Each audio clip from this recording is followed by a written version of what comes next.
Allez, salut les gars. Voilà, moi c'est Agbamoa et je suis data scientist. Et Allez, salut les gars, voilà, c'est toujours moi, Agbamoa et je suis data scientist. Et aujourd'hui, je vais vous montrer un peu, n'oubliez pas, nous sommes toujours sur notre lancée. Et aujourd'hui, on va faire la liaison entre l'HTML et le CSS. Donc, on avait déjà commencé. Et si vous venez juste de nous prendre en marche, essayez de voir les vidéos qui sont déjà passées pour vous retrouver, pour savoir un peu quel type, euh, en quelle partie nous en sommes. Comme ça, vous allez vous retrouver plus facilement. Donc, nous, on avait déjà commencé à créer un compte. On avait déjà commencé à créer des fichiers. Voilà. Donc, je vais aller prendre ce fichier-là rapidement en cliquant sur...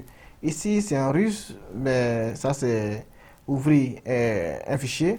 Donc, je vais prendre mon fichier que j'ai déjà créé. Voilà. Pour ceux qui ne savent pas comment créer tout ça, vous pouvez déjà aller voir. On a déjà commencé. Donc, vous pouvez voir sans problème. Donc moi je prends le fichier qui est là, le fichier test que je sélectionne. Directement le fichier test apparaît ici. Voilà. On avait déjà créé le fichier HTML, CSS et puis JavaScript. Voilà, mais pour l'instant je vous avais dit qu'on allait utiliser d'abord HTML et CSS. Donc aujourd'hui, notre souci c'est de faire la liaison entre HTML, HTML et CSS. Voilà. Parce que vous voyez là, on avait déjà fait du HTML, on a fait du CSS, mais si vous faites du HTML et du CSS sans vraiment les lier, voilà, les deux éléments vont travailler de façon indépendante, donc vous n'allez pas vraiment recevoir ce que vous voulez. Ok, alors si on doit commencer, on va essayer de faire un peu plus rapidement. Je vais comme ça essayer de créer, je vais comme ça essayer de créer peut-être des fichiers. Voilà. Par exemple, je vais créer deux carreaux. Voilà, en CSS, je vais créer deux carreaux. Et ces deux carreaux-là, on va essayer d'utiliser et du HTML et du CSS pour voir un peu comment est-ce que les deux peuvent travailler ensemble. Voilà, donc je vais comme ça créer. N'oubliez pas ce que je vais mettre actuellement. Ne vous inquiétez pas, on va reprendre. Je vais juste vous montrer comment ça travaille. C'est-à-dire, le CSS et HTML travaillent ensemble. Je vais juste vous montrer comment ça se passe. Donc, ne vous inquiétez pas pour ça. Ok, donc, je vais prendre ici, par exemple, comme ça. Euh, Comme je l'ai dit, ne vous inquiétez pas. Tout ça, je vais vous montrer pourquoi c'est comme ça et comment ça se passe. Voilà, donc, ne vous en faites pas pour ça. Ok, donc ici, je mets gauche. Et je crée une nouvelle classe. Par exemple, je prends ici, je mets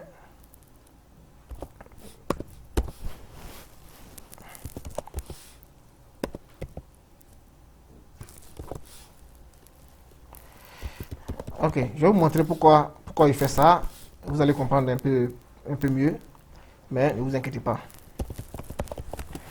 Ok, donc si vous voyez, il a créé deux divs. Voilà, vous voyez le div qui est là et il y a aussi un div qui est fermé. Donc, je crée deux divs. Je répète encore, aujourd'hui, je vais juste vous montrer quel est le lien entre HTML et CSS. Vous voyez, il y a créé les deux divs qui sont là. Donc, les deux divs, si par exemple, je veux voir les deux divs ici, je vais voir directement, vous voyez, gauche et droit. Gauche et droit, ce que j'ai mis ici, ça apparaît directement là. Ok, je vais faire comme ça vous allez voir directement. Et ce que j'ai mis ici, gauche, et ce que j'ai mis là, droit, vous voyez que les deux apparaissent directement ici. Ok.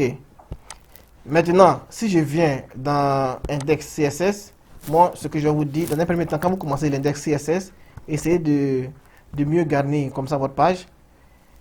Regardez très bien ce qu'il y a là. Donc, ça, c'est du margin, je vais vous expliquer tout à l'heure. Vous mettez 0 là. Et du padding aussi, vous mettez 0. Vous voyez qu'il y a plusieurs éléments. Quand je commence à taper un élément, il y a plusieurs listes. Voilà, il y a une longue liste vraiment interminable que vous devez choisir. Mais je vais vous dire aussi où est-ce que vous devez prendre, où est-ce que vous devez commencer à étudier ces mots-là. Tout est en anglais, mais je crois que si vous maîtrisez, ça sera un peu plus facile pour vous. Ceux qui comprennent un peu l'anglais, je crois que ça va mieux rester dans votre tête plus facilement ces éléments-là. Donc, pourquoi est-ce qu'on prend du margin et on prend du padding? On prend du margin et du padding pour que tous les éléments qu'on va faire soient bien énumérés de la longueur à la largeur. Vous voyez? C'est-à-dire qu'on commence un fichier, on veut créer un fichier et le fichier doit être en longueur et en largeur normalement. Voilà. Et lorsqu'on finit de mettre ça, maintenant, je vais travailler sur peut-être ici. Je vais faire rapidement pour que vous puissiez voir. Je vais prendre ici, il y a droite, il y a gauche. Mais droite est classée, sa classification c'est quoi? C'est rive gauche. Donc rive gauche par exemple, je suis en train de vous montrer un élément et vous allez voir, rive gauche par exemple, je vous ai dit que HTML c'est la source et CSS permet de les placer, c'est-à-dire si gauche et droite sont alignés comme ça, je peux mettre gauche à droite, je peux mettre gauche à gauche, vous comprenez? Et tout ça c'est CSS qui gère cela. Donc moi je vais prendre ça, maintenant la couleur, je peux changer la couleur. Moi je prends ça par exemple, je mets ici et je le répète encore, ce que je suis en train de faire c'est pour vous montrer le lien entre CSS et HTML. Tout ce que je suis en train de vous montrer, tout ce que je suis en train d'écrire là, moi-même je vais reprendre pour que vous puissiez mieux comprendre ce que je fais. Voilà, donc ne vous inquiétez pas pour ça. Je prends rive gauche là, je mets, et je prends aussi rive droit ici, je mets rive droit ici. Voilà. Ok, je mets rive droit là. Voilà, donc rive gauche là et rive droit là. Regardez très bien, quand j'écris ici par exemple, je dis que rive gauche, la couleur qui est dans rive gauche, je veux que ça soit du rouge. Voilà, je veux que ça soit du rouge, donc je mets red. N'oubliez pas, tout est en anglais, c'est pourquoi j'ai dit ceux qui maîtrisent l'anglais vont mieux s'en sortir facilement. Ceux qui ne maîtrisent pas, c'est pas un problème, vous allez juste enregistrer dans votre tête et c'est tout. Et je veux aussi que ce que j'ai écrit en rive droit soit en bleu. Donc je vais mettre couleur, je mets quoi? Je mets du bleu. Ok. Regardez très bien quand j'enregistre par exemple. Pour enregistrer, vous pouvez faire CTRL X ou bien si vous ne voulez pas faire CTRL S, vous pouvez venir là et puis vous enregistrer. Voilà, donc vous enregistrez ici. Sinon, c'est CTRL S, CTRL S à chaque instant. Quand vous finissez, c'est plus facile. Ici aussi, je fais CTRL S. Ici, j'ai fini de faire, donc je fais CTRL S aussi. Voilà. Mais regardez très bien ce que j'ai fait. Quand j'enregistre, CTRL S, OK. Et quand j'enregistre ici aussi, CTRL CSS, CTRL S, est-ce que vous voyez un changement? Il n'y a pas de changement. Vous voyez qu'il n'y a pas de changement. Voilà. Et pourquoi est-ce qu'il n'y a pas de changement? Parce que on n'a pas encore fait le lien entre HTML et CSS. Et pour faire le lien, comment est-ce qu'on fait?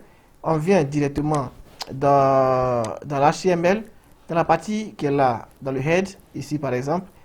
Voilà, vous pouvez déjà mettre le lien pour faire l'HTML. Donc, le lien entre HTML et CSS, c'est ici que vous devez les faire. Donc, ici, relation style sheet. Voilà, donc c'est ce que vous devez copier, c'est hyper important.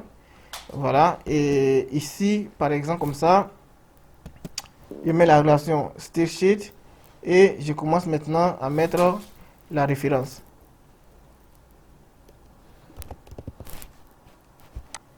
Donc, la référence, H-référence, je mets le CSS qui est là. Le CSS qui est index. Donc, je mets index. Voilà, ça sort là. Index CSS. Et qu'est-ce que je fais? Je ferme. Il y a plus d'éléments que vous pouvez mettre, mais ça, c'est ce qui est primordial. Je ferme. Et quand je ferme et que je fais maintenant sauvegarder, regardez très bien ce qui se passe ici. Il y a gauche qui est en rouge, il y a droite qui est en bleu, comme ce que j'ai fait ici. Ça veut dire quoi? Ça veut dire que maintenant, tout ce que je vais faire ici va apparaître directement ici. C'est-à-dire quoi? Si je décide de mettre droit en vert, vert c'est quoi? Vert c'est green, en vert green. Quand, n'oubliez pas, à chaque instant, il faut mettre point virgule ici. Si je mets droit en vert et que je fais sauvegarder, regardez très bien, ça devient V. Vous voyez? Voilà, donc c'est la relation entre HTML et CSS. Si vous ne mettez pas ce qui est là, vous n'allez jamais faire du CSS qui va réagir ou bien interagir avec du HTML. Voilà, donc c'est ce que je voulais vous montrer. Maintenant, tout ce que j'ai fait là, on va nous-mêmes essayer de faire pas à pas pour que vous puissiez comprendre. Donc, les gars, n'oubliez pas, sans cette relation-là, l'HTML, vraiment, vous allez faire des éléments sans style, sans rien. Et n'oubliez pas aussi, c'est dans cet index-là, lorsque je vais dire HTML doit aller à gauche ou bien à droite, ils vont tout faire pour que ça puisse aller à gauche et à droite. Si je dis je veux voir mon HTML grand, par exemple, celui qui est en rouge, je veux qu'il soit grand, très grand. Je peux mettre comme ça, font size. Font size, je vais mettre peut-être 40 pixels. Si je mets du 40 pixels, vous voyez, je fais sauvegarder, regardez très bien, le gauche devient aussi grand. Le gauche devient grand, si je veux mettre 140, ça devient hyper grand, vous voyez. Voilà, donc, n'oubliez pas, à chaque instant que vous modifiez, vous devez enregistrer. Si je viens ici aussi, je mets rive droit, je veux que font size, c'est-à-dire je veux que rive droit soit peut-être plus grand que rive gauche. Je prends ici font size, au lieu de mettre 140 aussi, je vais mettre combien? Je vais mettre 200 comme ça pour que ça soit plus grand. 200 pixels, vous voyez, c'est plus grand. Voilà, donc c'est un peu ça, c'est ce que je voulais vous montrer pour vous dire que sans ça, ça ne passera pas. Donc vous devez à chaque instant essayer de lier le HTML au CSS. Ok, donc c'est un peu ça les gars. Maintenant je vais vous montrer comment est-ce que tout ça fonctionne.